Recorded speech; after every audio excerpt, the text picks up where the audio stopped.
Good afternoon welcome to good health.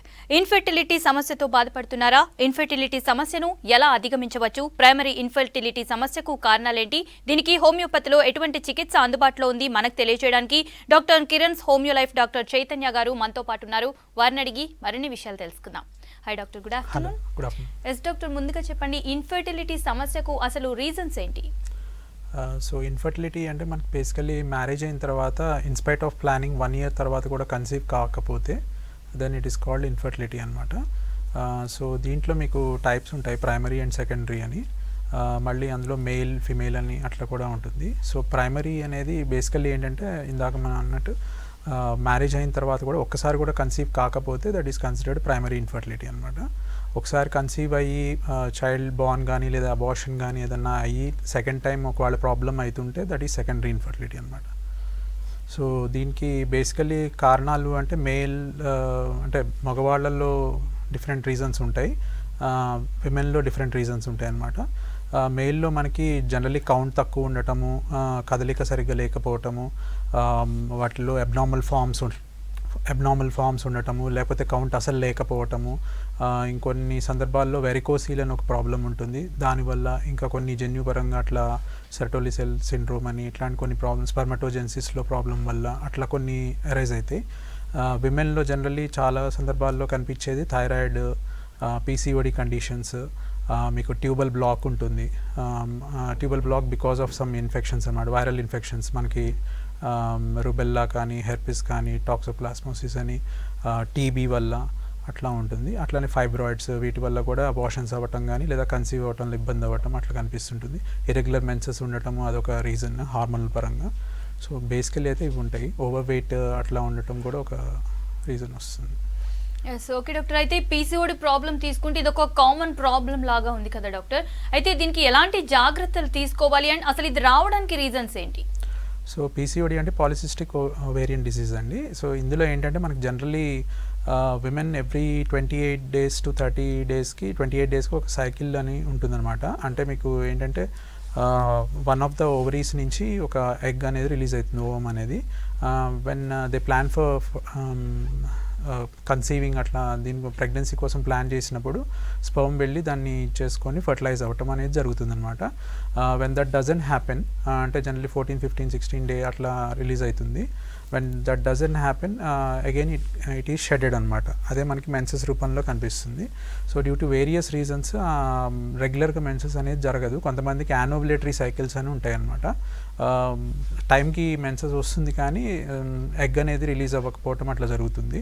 So follicular study ఇట్లా చేసుకుంటే దాంట్లో మనకు తెలుస్తుంది. డామినెంట్ ఫాలికల్ అంటాం అనమాట. మెచ్యూర్డ్ అయ్యి అది అరౌండ్ 21-22 mm సైజ్ దాకా రావాల్సి వస్తుంది. But it doesn't come to that size are it does not get secreted అనమాట. బయటికి రావటం అనేది జరగదు డామినెంట్ ఫాలికల్ అనేది. సో దీనికి హార్మోనల్ రీజన్స్ కూడా ఉంటాయి. పీసీఓడి కండిషన్స్లో మీకు ఒబెసిటీ కూడా ఒక మెయిన్ రీజన్ ఉంటుంది. అదే మీకు ఇన్సులిన్ రెసిస్టెన్స్ని డెవలప్ చేసి ఫ్యూచర్లో వాళ్ళకి డయాబెటీస్ కానీ ఇట్లాంటి ప్రాబ్లమ్స్ కూడా రైజ్ అవుతాయి అన్నమాట. ఈవెన్ సైకలాజికల్ ఫ్యాక్టర్స్, మ్యూచువల్గా అండర్స్టాండింగ్ అనే వాటిల్లో ప్రాబ్లమ్స్ ఉండటము, సైకోసోషల్ పరంగా కూడా ఇబ్బందులు ఉండటం వల్ల, మేబీ అన్వాంటెడ్ మ్యారేజ్ కానీ నాట్ లైకింగ్ అట్లా ఉండటం వల్ల కూడా కొన్ని ప్రాబ్లమ్స్ రైజ్ అవుతాయి సైకలాజికల్ ఆస్పెక్ట్స్లో. ఇది కాకుండా ఫైబ్రాయిడ్స్ ఉండటము, యూట్రస్ కూడా ప్రాపర్గా చిన్నగా ఉండటం, లేకపోతే బైకాన్వేట్ యూట్రస్ అని అట్లా ఉండటము, ఇవి కొన్ని రీజన్స్. డాక్టర్ కాల్ తీసుకుందాం. హలో, అర్చన గారు. ఎస్, చెప్పండి మీ ప్రాబ్లం ఏంటి? చెప్పండి, డాక్టర్ గారు ఉన్నారు, మాట్లాడండి. Good afternoon doctor. Good afternoon అమ్మా, చెప్పండి. డాక్టర్, నాకు 1 side ట్యూబ్ బ్లాక్ ఉందన్నారు. అయితే ఐవీఎఫ్ చేయించుకున్నాను లాస్ట్ ఇయర్ మార్చిలో. Right, okay. అయితే కాలేదు సార్. మరి నాకు హోమియోలో ఏమైనా వైద్యం ఉందంటారా? యా, డెఫినెట్లీ అమ్మా. అంటే కారణం ఏం చెప్పారండి? ట్యూబల్ బ్లాక్ ఏమన్నా పర్టికులర్ రీజన్ చెప్పారా? అంటే టీబీ టాబ్లెట్స్ కూడా వాడిచ్చారు, ట్యూబరోక్లోసిస్ అన్నారు. అయితే దానివల్ల టీబీ టాబ్లెట్స్ కూడా T3 అదే T4 అది వాడాను సార్. దాన్ని AKT3 ఆ టాబ్లెట్ కూడా యూజ్ చేశాను. 1 year యూజ్ చేశాక మేడం 2 times IUI చేసింది, 1 time IVF చేసింది సార్. కానీ కాలేదు. హౌ ఓల్డ్ ఆర్ యూ అండి? మీ ఏజ్ ఎంత? 32 సార్. రైట్ లేదమ్మా, హోమియోపతిలో మీకు ఛాన్సెస్ బ్రైట్గానే ఉంటాయి. ఒకసారి తొందరగా రండి. అంటే అవి ఆర్టిఫిషియల్ రిప్రొడక్టివ్ టెక్నిక్స్ అవి ఇచ్చేయటం వల్ల మీకు కొద్దిగా న్యాచురాలిటీ అనేది మిస్ అవుతుంది అనమాట. సో అప్రోచ్ ఆ విధంగా చేసే బదులు ఫస్ట్ మీరు దీని ద్వారా ఇచ్చేయండి, డెఫినెట్గా ఛాన్సెస్ బ్రైట్గా ఉంటాయి. ఓకే డాక్టర్, ట్యూబల్ బ్లాకేజ్కి అసలు రీజన్స్ ఏమంటారు? సో ట్యూబల్ బ్లాక్లో మనం ఇప్పుడు వచ్చిన కాల్ ప్రకారం ఇట్లా చూసుకున్నా కూడా టీబీ జనరలీ నార్మల్ చాలా సందర్భాల్లో టీబీ ఒక రీజన్ ఉంటుందండి. ఇంకోటి ఏంటంటే సర్టెన్ సర్జరీస్ కానీ అట్లా అవ్వటం వల్ల ఎడిషన్స్ ఫామ్ అయ్యి అట్లా కూడా బ్లాక్ అవుతుంది అనమాట. ఇంకా చాలా commonest one of the most ఎక్కువ కనిపిస్తున్నది ఏంటంటే వైరల్ ఇన్ఫెక్షన్స్ కూడా ఒకటి మెయిన్ రీజన్ కనిపిస్తుంది. టార్చ్ టెస్ట్ అంటాం అనమాట. Toxoplasmosis, cytomegalo virus, rubella, herpes అని ఇట్లాంటివి వైరల్ ఇన్ఫెక్షన్స్ కూడా ఇచ్చేయటం వల్ల అక్కడ ట్యూబ్ అనేది బ్లాక్ అవ్వటం జరుగుతుంది. మీకు ఓవరీ నుంచి ఓవం రిలీజ్ అయినా కూడా అది ట్యూబ్లోనే ఫాలోపియన్ ట్యూబ్లోనే ఉంటుందన్నమాట, అది స్టోర్ ఏదవుతుంది. సో ఇది బ్లాక్ ఉండటం వల్ల sperm cannot go to that side అనమాట. ఫర్టిలైజేషన్లో ప్రాబ్లం వస్తుంది. సో అందుకని ప్రెగ్నెన్సీ రాకపోవడం అనేది జరుగుతుంటుంది. సో ఆ ట్యూబ్ బ్లాక్ అనేది న్యాచురల్గా క్లియర్ చేయాలండి. ఇన్వేసివ్గా చేసినా కూడా the root cause is not cleared కాబట్టి మళ్ళీ అది బ్లాక్ అయ్యే ఛాన్సెస్ ఉంటుందన్నమాట. సో అందుకని దాన్ని న్యాచురల్గా వైరల్ ఇన్ఫెక్షన్ కానీ లేదా టీబీ వల్ల ఒకవేళ ఇదైంది లేదా ఏదైనా పోస్ట్ ఆపరేటివ్గా అట్లా ఫామ్ అయింది ఇది అనుకున్నప్పుడు దాన్ని క్లియర్ చేసుకుంటే అప్పుడు మీకు chances of getting the pregnancy brighten అవుతాయి. ఎస్ డాక్టర్, అయితే ఈ ట్యూబల్ బ్లాక్లో చూసుకుంటే ఒకటి బ్లాకేజ్ ఉండేసి మిగతాది నార్మల్గా ఉంటే పిల్లలు పుట్టడానికి అవకాశం ఉంటుంది అంటారా? ఉంటుందండి. One of the tube is patent ఉన్నప్పుడు డెఫినెట్గా ఛాన్సెస్ ఉంటాయి. ప్రాబ్లం ఏమి ఉండదు. బట్ ఇట్ షుడ్ బి అంటే ఓవం అనేది ప్రాపర్గా మెచ్యూర్డ్ డామినెంట్ ఫాలికల్ ఉండాలన్నమాట. ఒకవేళ అది ఏదైనా హార్మోనల్ ఆరిజిన్తో ప్రాబ్లం అవుతుంది అంటే దాన్ని ఇబ్బంది అవుతుంది. అది సాల్వ్ చేసుకుంటే మీకు ఇది ఉంటుంది. ఒకవేళ ఏదైనా వైరల్ ఆరిజిన్తో బ్లాక్ అయింది అంటే మీరు డ్యూరింగ్ ద కోర్స్ ఆఫ్ ట్రీట్మెంట్లో ఆ బ్లాక్ కూడా క్లియర్ అవుతుంది. So both the tubes will become patent. Yes doctor, ఇందాక పీసీఓడి గురించి చెప్తున్నారు కదా, అయితే ఈ పీసీఓడికి ఇప్పుడున్న ఫుడ్ హ్యాబిట్స్ కానీ లైఫ్ స్టైల్ కానీ ఇవి ఏమన్నా దీనివల్ల ఏమన్నా పీసీఓడి ప్రాబ్లం వచ్చే అవకాశం ఉంటుంది అంటారా? యా డెఫినెట్లీ అండి. మనకి మోడర్న్ లైఫ్ స్టైల్ దీంట్లో సెడెంటరీ హ్యాబిట్స్ ఎక్కువైపోయినాయి అండ్ జంక్ ఫుడ్స్ ఇట్లాంటివి ఇవి చేసుకోవడం వల్ల అన్యాచురల్గా వెయిట్ గెయిన్ అనేది జరుగుతుంది and with lack of complete activity అనమాట. దాంతో వెయిట్ గెయిన్ అవ్వటం వల్ల మీకు రెగ్యులర్గా ఉండే బాడీలో ఉండే యాక్టివిటీస్ కానీ హార్మోన్స్ రిలీజ్ అవ్వటంలో వాటిల్లో ప్రాబ్లమ్స్ వస్తాయి. సో పీసీఓడి అంటే జనరల్లీ మీకు సిమ్టమ్స్ వైజ్ అయితే యానోవులేటరీ సైకిల్స్ అనేది మీకు ఐదర్ త్రూ టెస్ట్ కానీ అట్లా తెలుస్తుంది. But if you are getting regular menses మీకు మోస్ట్లీ అన్వాంటెడ్ హెయిర్ అంటే అన్వాంటెడ్ హెయిర్ కానీ అంటే హిర్సుటిజం అంటాం అనమాట, అట్లా కానీ యాక్నే కానీ బాగా విపరీతంగా ఇట్లా ఉండి రెగ్యులర్ మెన్సెస్ ఉంటే మీరు అది డౌట్ పడి ఇఫ్ యూ కెన్ అప్రోచ్ తొందరగా దాన్ని డయాగ్నోస్ చేసుకొని మీకు సొల్యూషన్ ఎత్తుకోవచ్చు. ఎస్ డాక్టర్, కాల్ తీసుకుందాం. హలో స్వప్న గారు. ఎస్ చెప్పండి, మీ ప్రాబ్లం ఏంటి? డాక్టర్ గారు ఉన్నారు. సార్ నాకు 2 ట్యూబ్స్ బ్లాకేజ్ ఉన్నాయి. ఓకే అమ్మా. అయితే లాప్రోస్కోపీ చేసి క్లియర్ చేసిందండి, 2 క్లియర్ అయినాయి అని చెప్పింది. కానీ కన్ఫ్యూజ్ అవ్వట్లేదు సార్. 2 IUIs కూడా అయినాయి. ఓకే, అంటే అది మీకు ఇన్వేజివ్ ప్రొసీజర్స్ ద్వారా క్లియర్ చేశారు కానీ మీకు లోపల అది బ్లాక్ అవ్వడానికి రీజన్ని సాల్వ్ చేయలేకపోయారమ్మా. అండ్ ఆర్టిఫిషియల్ రిప్రొడక్టివ్ దీని ద్వారా ప్రయత్నం చేశారు, IVF కానీ ఇది. సో మీరు ఒకసారి కన్సల్ట్ చేయండి, డెఫినెట్గా మనము కాన్స్టిట్యూషనల్గా అప్రోచ్ చేస్తే మీకు ఛాన్సెస్ బ్రైట్ అవుతాయండి. ఎస్ డాక్టర్, అయితే ఇప్పుడు ఈ ట్యూబల్ బ్లాక్ విషయానికి వస్తే దీనికి హోమియోలో ఎలాంటి ట్రీట్మెంట్ ఉంటుంది? సో హోమియోపతిలో మీకు తత్వ చికిత్స అంటామమ్మా, హోలిస్టిక్గా అప్రోచ్ చేస్తాము. సో దీంట్లో ఏంటంటే మనిషి యొక్క మెంటాలిటీ అండ్ ఫిజికల్ ఇవి తీసుకుంటాం అనమాట, పర్సనాలిటీ ప్రొఫైల్ అంటాము. దాంతోపాటుగా వాళ్ళకి సైకోసోషల్గా వాళ్ళకి వెనకాల ఫ్యామిలీ బ్యాక్గ్రౌండ్స్ కానీ పాస్ట్ హిస్టరీస్ కానీ వాళ్ళ own past history family history ఇవన్నీ కన్సిడర్ చేసుకొని సైకోసోషల్గా వాళ్ళకు ఉండే ఒత్తిళ్ళు కానీ మానసికంగా ఇఫ్ దే ఆర్ వర్కింగ్ అట్లా వర్క్ ప్లేసెస్లో ఉండే ప్రెషర్స్ స్ట్రెస్ లెవెల్స్ ఒకవేళ ల్యాక్ ఆఫ్ యాక్టివిటీ ఉండటము ఓవర్ వెయిట్ ఉండటము న్యూట్రిషనల్ డెఫిషియన్సీస్ కానీ ఇట్లాంటివి ఏమైనా ఉంటే అవన్నీ సాల్వ్ చేసుకుంటూ మీకు న్యాచురల్గా హోమియోపతిక్ మెడిసిన్స్ ఇవ్వటం వల్ల మీకు ఆ రూట్ కాజ్ అనేది క్లియర్ అవ్వటం జరుగుతుంది. బ్లాక్ ఒకవేళ వైరల్ ఆరిజిన్ ఇన్ఫెక్షన్స్తో వచ్చినా కూడా that infections will lead to that block అనమాట. సో ఆ వైరల్ లోడ్ అనేది పర్మనెంట్గా మనకి తగ్గించాలి. తగ్గితే అప్పుడు మీకు ఆ బ్లాక్ అనేది క్లియర్ అవుతుంది. If it is because of post operative ఏదైనా అడిషన్స్ ఫామ్ అయ్యి అట్లా వస్తుంటే అది క్లియర్ చేయొచ్చు మనము. అట్లనే ఇందాక అనుకున్న టీబీ కానీ ఇట్లాంటిది ఏమైనా కాజ్ ఉన్నా కూడా ఆ ఇన్ఫెక్షన్ తగ్గించాల్సి వస్తుందండి.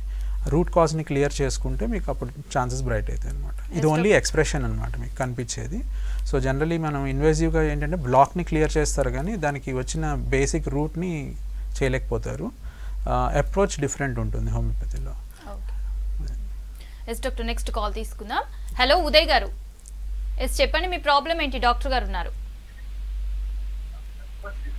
చెప్పండి చెప్పండి ఉదయ్ గారు. డాక్టర్ గారు ఉన్నారు, మాట్లాడండి. హలో చెప్పండి. టీవీ వాల్యూమ్ తగ్గించి మాట్లాడండి ఉదయ్ గారు. హలో చెప్పండి.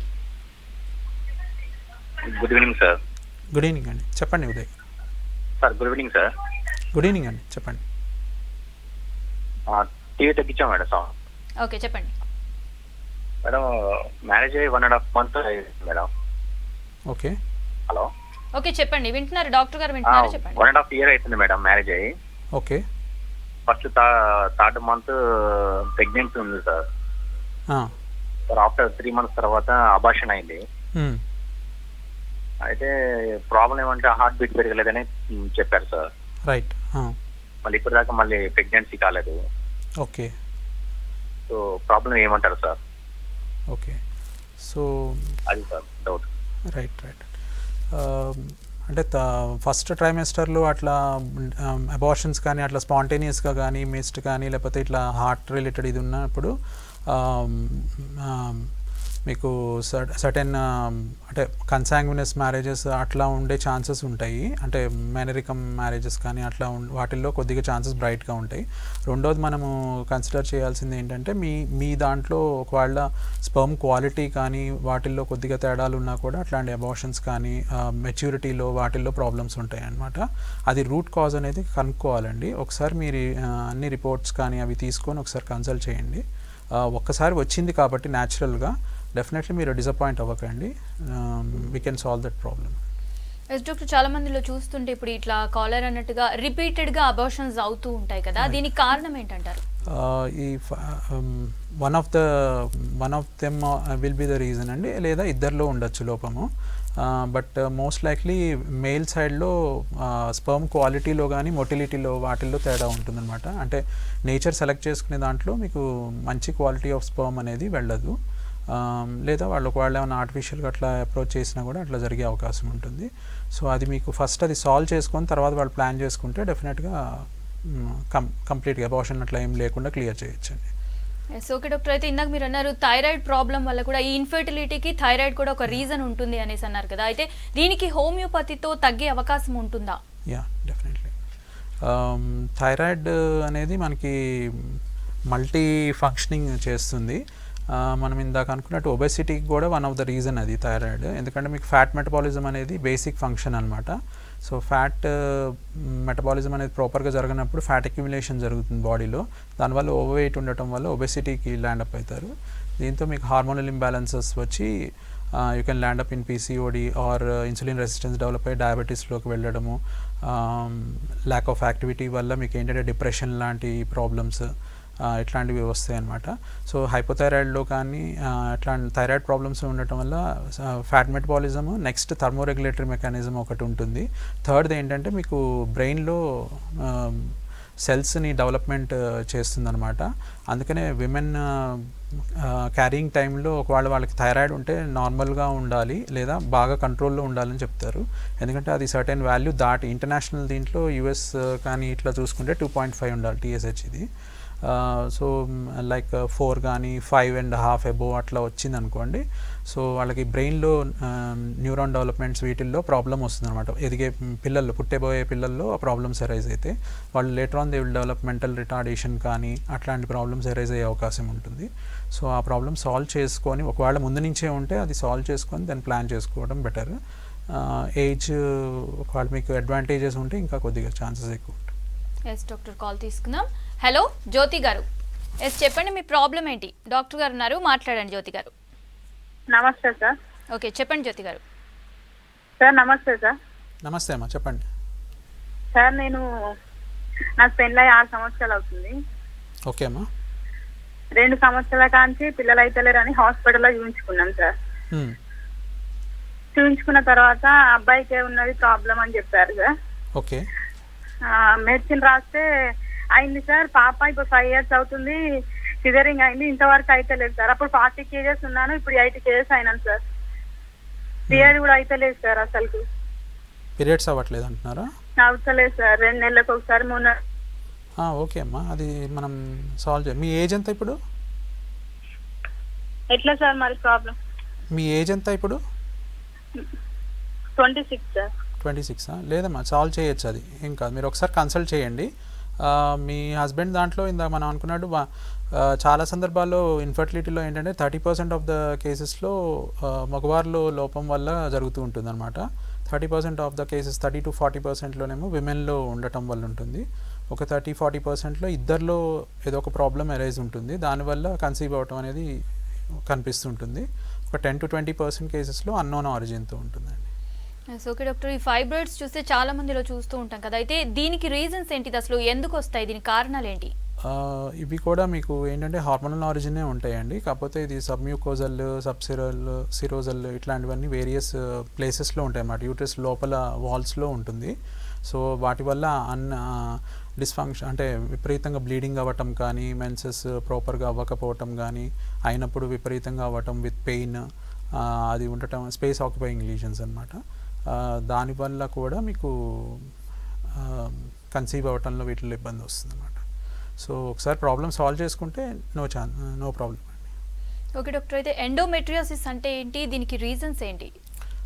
ఇది మీకు ఇందాక నేను చెప్పినట్టుగా ఎవ్రీ మంత్ పీరియడ్స్ ఇది అయిన తర్వాత మనకి యూట్రస్ లోపల ఎండోమెట్రియం అని ఉంటుందన్నమాట, పొర అనమాట. అది మయోమెట్రియం, ఎండోమెట్రియం ఇదని. ఆ పొర మీకు ఏంటంటే when you plan for pregnancy, nature ఎట్లా చేస్తుందంటే పీరియడ్స్ ఇది అయిన తర్వాత మీకు షెడ్డింగ్ అనేది జరుగుతుంది, అంటే త్రూ బ్లీడింగ్ ఇది అనేది. దాని ముందు ఎగ్ రిలీజ్ అయ్యే ముందు ఏం చేస్తుందంటే అక్కడ మీరు ఒకవేళ కన్సీవ్ అయితే అక్కడ ఫర్టిలైజ్డ్ దీన్ని 9 months ఇచ్చేయటం కోసమని నేచర్ దాన్ని తయారు చేసుకుంటుంది. So when that doesn't happen, అంటే సక్సెస్ కానప్పుడు అది మీకు షెడ్డింగ్ ద్వారా అంటే మెన్సెస్ ద్వారా కనిపిస్తుంది అన్నమాట. 4 to 5 days బ్లీడింగ్ అవ్వటము అట్లా అనేది.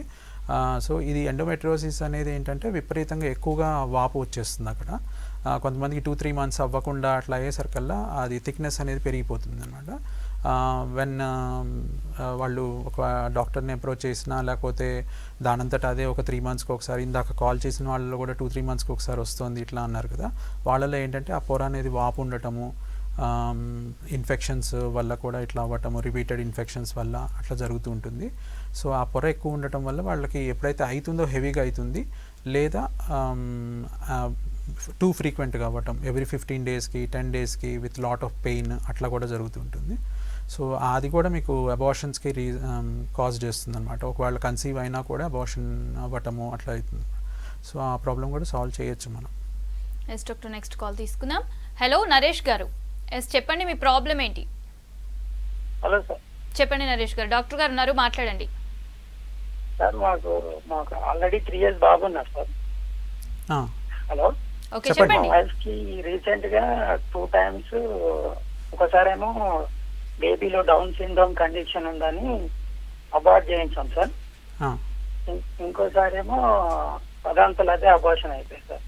ఓకే. 2 times. ఓకే. తనకు పీసీఓడి ప్రాబ్లం ఉంది సార్. ఆయుర్వేదిక్ వాడాము, దానివల్ల కంటిన్యూగా అయ్యింది పీరియడ్. ఓకే. ఇప్పుడు అబార్షన్ అయ్యి 2 months అవుతుంటా, ఇంకా కాలేదు పీరియడ్. రైట్. ఓకే. ఏజ్ ఎంత ప్రాబ్లం ఏంటంటే అడగండి. ఏజ్ ఎంత ఉంటుందండి? మా wife age 30 years sir. 30. Okay. So అదే అంటే మళ్ళీ ప్లాన్ చేసుకోవడానికి అంటున్నారా? అవును సార్. అంటే మాకు బేబీ ఒకసారి హార్ట్ బీట్ రాలేదు, ఒకసారి అట్లా డౌన్ సిండ్రోమ్ అని కదా సార్. కొద్దిగా అండర్లయింగ్ జెనెటిక్ కాజెస్ అవి ఉండే ఛాన్సెస్ ఉన్నాయండి. ఒకసారి మీరు కన్సల్ట్ చేయండి అన్ని రిపోర్ట్స్ అవి తీసుకొని.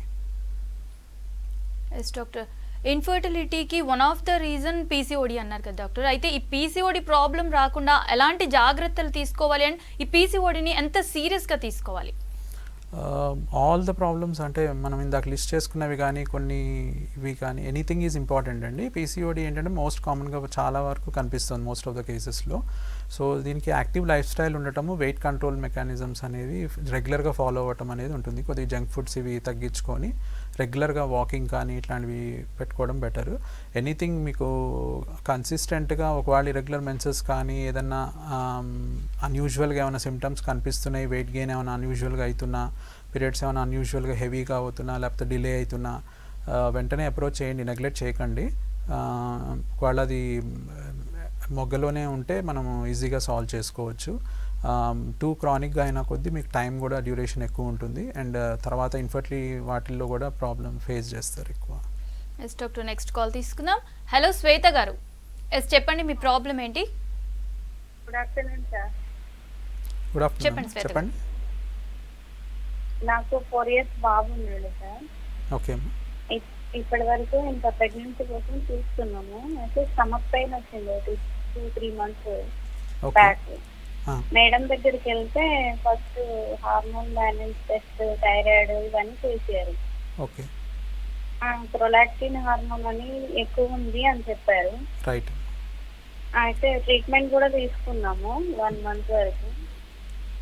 1 month 2 months అవుతుంది. రైట్. దీనికి మరి ట్రీట్మెంట్ కంటిన్యూస్ ఉంటుందా సార్? దీనికి ఏమైనా ప్రాబ్లమా? ట్రీట్మెంట్ కంటిన్యూస్ తీసుకోవాలండి. అది ప్రోలాక్టిన్ అది మీకు జనరలీ డెలివరీ అయిన తర్వాత మిల్క్ సెక్రీషన్ దానికి అవసరం పడుతుంది అనమాట. ఇక్కడ మీకు హార్మోనల్ ఇంబ్యాలెన్స్ కనిపిస్తుంది. FSH, LH అవి మోస్ట్లీ తక్కువ కానీ ఇరెగ్యులర్గా ఉంటాయి. అవి మీకు యాక్చువల్గా ఎగ్ మెచ్యూరిటీ కానీ అంటే డామినెంట్గా రావడానికి, మెచ్యూర్ అవ్వడానికి వాటికి ఉపయోగపడతాయి. మేబీ ఆ హార్మోన్స్ తక్కువ ఉండొచ్చు, ఈ ప్రోలాక్టిన్ అనేది ఎక్కువ ఉండొచ్చు. దాన్ని మనం స్టెబిలైజ్ చేసుకుంటే ప్రాపర్ వేలో మీకు మళ్ళీ ఛాన్సెస్ బ్రైట్గా ఉంటాయండి. ఎస్ డాక్టర్, నెక్స్ట్ కాల్ తీసుకుందాం. హలో రజనీ గారు, ఎస్ చెప్పండి మీ ప్రాబ్లం ఏంటి? డాక్టర్ గారు ఉన్నారు. హలో సార్, నమస్తే సార్. హలో అండి, చెప్పండి చెప్పండి. రజనీ గారు. సార్ నాకు మ్యారేజ్ అయ్యి 5 years అవుతుంది సార్. ఓకే, పీసీఓడి ప్రాబ్లం ఉంది, థైరాయిడ్ ఉంది. థైరాయిడ్ 25 mcg వాడుతున్నాను. రైట్. ఒకసారి లాప్రోస్కోపీ కూడా చేశారు సార్ లాస్ట్ ఇయర్. డయాగ్నోసిస్ లాప్రోస్కోపీని చేశారు. అప్పుడు చేసినప్పుడు ఒక ట్యూబ్ బాగుంది, ఇంకొక ట్యూబ్ కొంచెం ప్రాబ్లం ఉందని చెప్పారు. రైట్. లాప్రోస్కోపీ తర్వాతకి ఒక ఐఐ చేయించుకున్నాను, కానీ సార్ ఏం రిజల్ట్ లేవు. ఓకే. అంటే సార్ అసలు ప్రెగ్నెన్సీ వచ్చే ఛాన్స్ ఉందా లేదా? ఛాన్స్ డెఫినెట్గా ఉందండి. కాకపోతే మీరు అప్రోచ్ అనేది కొద్దిగా న్యాచురల్గా చేస్తే బెటర్ అనమాట. ఎందుకంటే ఆల్రెడీ ఆ విధంగా అప్రోచ్ చేశారు కదా, సక్సెస్ కాలేకపోయారు కాబట్టి మీకు కాన్స్టిట్యూషనల్గా అప్రోచ్ చేస్తే డెఫినెట్గా రూట్ కాజ్ అనేది క్లియర్ అవుతుంది. థైరాయిడ్ ఇది కూడా ఉందంటున్నారు కదా, సో థైరాయిడ్ కూడా మీరు క్యూర్ చేసుకోవచ్చు. ఎస్ డాక్టర్, నెక్స్ట్ కాల్ తీసుకుందాం. హలో అమరేశ్వరి గారు, ఎస్ చెప్పండి మీ ప్రాబ్లం ఏంటి? మీరు మాట్లాడుతున్న వ్యక్తి. Yes right. ఓకే డాక్టర్, అయితే ఈ థైరాయిడ్ ప్రాబ్లం ఉన్న వాళ్ళకి ఏమైనా ఫుడ్ రిస్ట్రిక్షన్స్ ఉంటాయా అండ్ వీళ్ళు ఎలాంటి జాగ్రత్తలు తీసుకోవాలి? సో థైరాయిడ్లో కూడా మనము ఫ్యాట్ మెటబాలిజం వల్లే వెయిట్ పెరగడం అనేది జరుగుతుంది కదా, ఇరెగ్యులారిటీ వల్ల. సో ఫుడ్ రెస్ట్రిక్షన్స్లో అంటే జనరల్లీ క్యాబేజ్, కాలీఫ్లవర్ ఇవి వద్దని చెప్తాం అనమాట, సోయా ప్రోడక్ట్స్ అండ్ అవి. అండ్ రెగ్యులర్ ఎక్సర్సైజ్ అవనేది ఉండాలి. So all these are lifestyle disorders కిందకే వస్తాయండి మోస్ట్లీ. సో దానివల్ల ఇరెగ్యులారిటీస్ అనేది వస్తుంది హార్మోనల్ లెవెల్లో యాజ్ వెల్ యాజ్ బాడీలో కూడా సెక్రీషన్స్లో వాటిల్లో imbalance over a period of time అనేది ఫామ్ అవుతుంది. దీనికి వాళ్ళకి ఇమోషనల్ ఆస్పెక్ట్స్, వాళ్ళ స్ట్రెస్, సెన్సిటివిటీస్ ఇవన్నీ యాడ్ అవుతాయి అన్నమాట, వాళ్ళ ఫ్యామిలీ పర్సనల్ లెవెల్లో ఉండే ఇబ్బందులు అట్లాంటివన్నీ. సో వాటిని కూడా మేము కన్సిడర్ చేసుకొని మెడిసిన్ అనేది ఇవ్వటం జరుగుతుంది అనమాట, which will solve the root cause అనమాట. రూట్ కాజ్ని క్లియర్ చేసుకుంటే మీకు వాటి ఎక్స్ప్రెషన్స్ అనేది క్లియర్ అవుతుంది. ఇందాక వన్ ఆఫ్ ద కాలర్స్లో ఒకళ్ళు సెకండ్ టైం కన్సీవ్ అవ్వడం ప్రాబ్లం అవుతుంది అన్నారు, దట్ ఈస్ సెకండరీ ఇన్ఫర్టిలిటీ అనమాట. సో 4 years బాబు పాప అన్నారు కదా, సో అట్లాంటివి అంటే ఒకసారి కన్సీవ్ అయిన తర్వాత రెండోసారి కూడా ప్రాబ్లమ్స్ రావటం అనేది జరుగుతుంది. సో పీసీఓడి కానీ థైరాయిడ్, హైపోథైరాయిడ్ ఉన్నా కూడా లేకపోతే కాంబినేషన్ రెండు కలిపి ఉన్నా కూడా మనం చేయొచ్చు. The early you approach the better. Yes okay doctor, అయితే ఈ ఇన్ఫర్టిలిటీ ప్రాబ్లమ్కి హోమియోలో ఎలాంటి ట్రీట్మెంట్ అందుబాటులో ఉంది అండ్ కాన్స్టిట్యూషనల్ ట్రీట్మెంట్ అంటున్నారు కదా, అసలు అంటే ఏంటి? సో కాన్స్టిట్యూషనల్ ట్రీట్మెంట్ అంటే మనకి it is mental and physical generalisation of the patient అన్నమాట. పేషెంట్ అనే వాడిని మనము జనరలీ ఏంటంటే diseases are expression of their deviations అనమాట. సో వాళ్ళని అర్థం చేసుకొని వాళ్ళల్లో ఉన్న ప్రాబ్లమ్స్ని మనము త్రూ న్యాచురల్గా ఒక మెడిసిన్ని సెలెక్ట్ చేసుకొని త్రూ సిరీస్ ఆఫ్ ఇన్వెస్టిగేషన్స్ అంటే మేము అనలైజ్ చేసుకునే కేస్ టేకింగ్ వాటిల్లో అనలైజ్ చేసుకొని ఇవ్వటం ద్వారా we zero down to a medicine అనమాట. That will clear their root problems అనమాట. దట్ ఈస్ కాల్డ్ కాన్స్టిట్యూషనల్ ఇది అనమాట. సో అది వెళ్ళడానికి మేము సిరీస్ ఆఫ్ సిట్టింగ్స్ ఇవి అనేది జరుగుతుంది. కోర్స్ లాగా అట్లా వాడాల్సి వస్తుంటుంది అనమాట. Depending on the problem, severity of the problem, chronic ఎంతకాలం నుంచి ఉంది దాన్ని బట్టి, టూ మెనీ ప్రాబ్లమ్స్ ఉండటం వల్ల, అదర్ ఇష్యూస్, వాళ్ళకి సైకోసోషల్గా, ఎమోషనల్గా, వాళ్ళ ఫ్యామిలీ రిలేషన్స్లో కూడా టర్మాయిల్స్ ఒకవేళ ఉంటే అవసరమైతే కౌన్సిలింగ్ అట్లా కూడా ఇచ్చి, ఇన్ఫర్టిలిటీలో జనరల్లీ కపుల్ ఇద్దరిని సైమల్టేనియస్గా తీసుకుంటే బెటర్ రిజల్ట్స్ ఉంటాయండి. One of them may not have the problem but ఒక స్టక్ ఇది ఉంటుందన్నమాట మైండ్లో. సో అవి రిలీవ్ చేయడానికి మనకి హోమియోపతి చాలా బెనిఫిషియల్గా ఉంటుంది. And doctor Kiran's homeo life దీంట్లో ఏంటంటే అనుభవజ్ఞులైన డాక్టర్స్ ఉంటాం, group of doctors, we solve cases అనమాట. Okay, thank you doctor. ఇది ఇవాల్టి good health. Stay tune to V6 news.